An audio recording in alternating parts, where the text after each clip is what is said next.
Ayan. Ha? So, umandar guys dahil ito yung bumungad sa atin.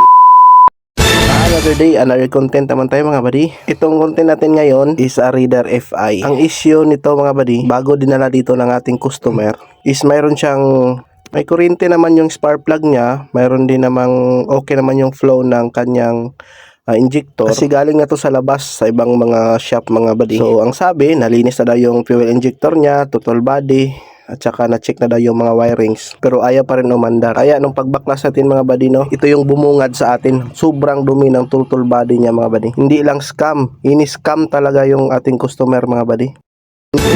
Ayan. Sobrang dumi niya.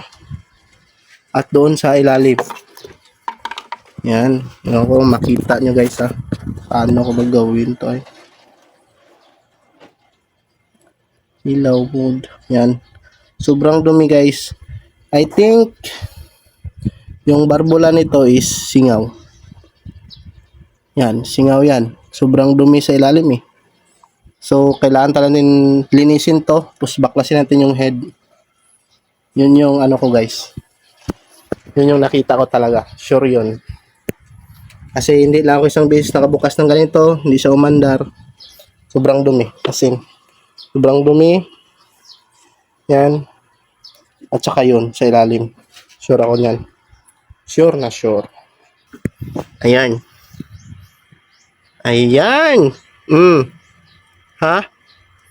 Kaya ayaw niyang umandar. Dahil singaw nga yung top. Okay, tingnan mamaya kung gaano yung kadumi guys ha. Ayan. Ganyan.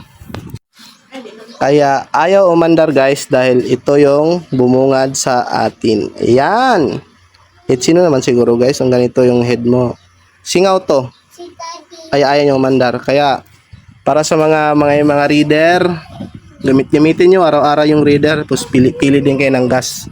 Ang gas natin palagi sa reader is para sa akin, unleaded. Lahat ng FI unleaded gamitin nyo. Huwag kayong mag-special. Ayan. Ayan. Pitwiw. Kaya dito na part guys, nilinis na natin yung mga dapat nalinisin dito sa part ng head nyo guys. Ihandaan ko lang to paglinis guys dahil nasimulan ko to alas 3 ng hapon na. Kasi marami pa tayong customer kaya ng umaga. So last option natin itong Reader FI. At saka ginabi tayo dito sa pag-set up nitong Reader FI guys. Habang binubuo ko tong Reader FI mga buddy, ang dami pa rin mga sumisingit na mga customer, puros wiring mga buddy, kaya natagalan tayo no. Mga bang na lang guys no. Kasi siniset up pa natin to. Ginabi na tayo, so kailangan natin matapos tong head lang. Bukas na yung iba head lang para bukas kunti na lang mapaandar na natin. So yun lang, let's go.